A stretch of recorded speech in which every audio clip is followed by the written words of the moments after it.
Welcome back to What Arty Noobs with General Disturbance. This is the Type 64. It's the Tier 6 Taiwanese light tank. It's located on the north spawn of Prokhorovka Encounter, and this one is under the command of FiliPer1n0. Oh, we've got no sound now. Normally under those circumstances we started again, and that's better. We've got sound at last. Wargaming still hasn't fixed the problem with the sound on the replays, but well, we can get round it anyway. Thanks to Klaus, because he was the one who first came up with the idea of fixing it. Okay, the Type 64 is a cross between the M42 Duster, which is an anti-aircraft artillery vehicle based on the Walker Bulldog, the M41. It's actually the M42. And the turret is pure Hellcat with a 76mm gun. It's a very efficient, lightweight, light tank, and extremely good for teaching people how to play the game, because it's so fast at moving about the battlefield. 72.4 kilometers an hour maximum speed. So yes, it can zip from one side of the battlefield to the other.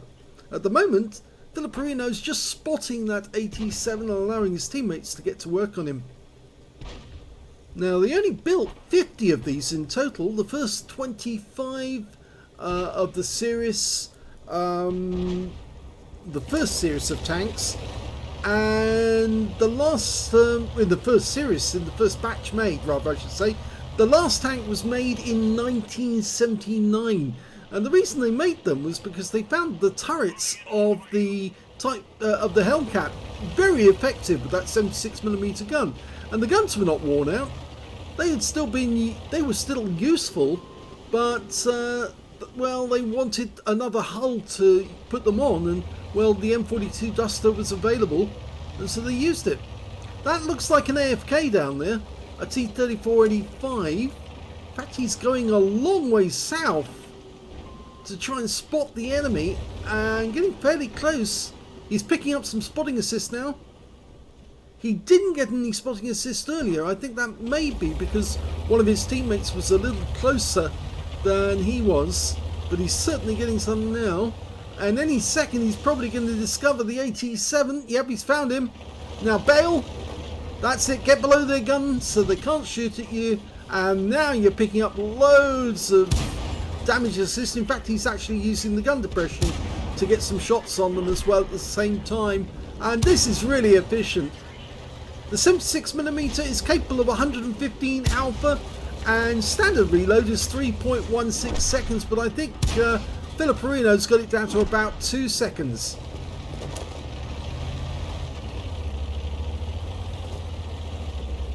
Now, as you may know, there was only basically one Hellcat that actually ended up with a 90mm gun, and I do wonder if they'd actually built a super Type 64, would they have put a 90mm on that one as well? Probably not, but yes, it's certainly interesting to think that they might have actually built the Super Hellcat, and we've got a replay coming up with the Super Hellcat by somebody else a little later on, so do stay tuned to the channel. Okay, so he's dealt with everybody on the west side of the map, and now they're just chasing after the enemy on the east side, on the hill and the cap area. It sounds like they're capping, and they've got 3 in the cap because they're very worried they're going to lose this game. First shot, Achilles. Yes, he gets a reset. T-3485M gets a shot on him. Oh, that's a box tank, and he's staying below the gun depression now, and the guy's down. Okay, T-3485M again. Didn't get it. The Leo on top of the hill got a shot into him. He needs to be careful. He needs to move. Ideally, he needs to get below the gun depression of the Leo so he can't shoot at us. We're 5 up on the enemy there. There's the Leo. Right, now he can start shooting at that guy. Instead, he's going to get resets on the Skoda. Yep, got a nice hit into him, and he got the kill. Takes the Achilles out of the game as well. That's his second kill. Now, can he get that Leo? Beautifully dialed it in. Yeah, incredible shots. It's what you expect from FiliPer1n0.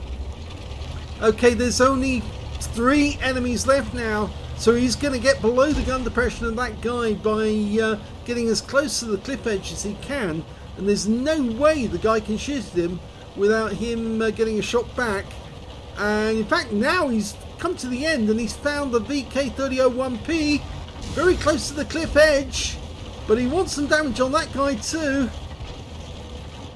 And before he can get it, the guy's killed, but now he's after the Leo, and he puts one big one into the Leo. Go for the kill, and he gets it.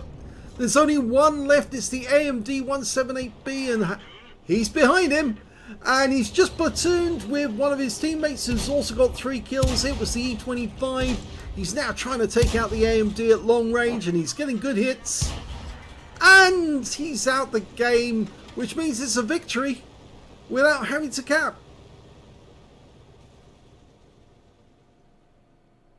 As usual, FiliPer1n0 gives us a brilliant game, and this one is the Type 64. So, an ace tanker for FiliPer1n0. He got a spotter badge for spotting at least 1,000 hit points of damage, a bruiser medal for getting at least 5 critical hits. He got 6, 5 for effect for doing more damage than the hit points to his own vehicle.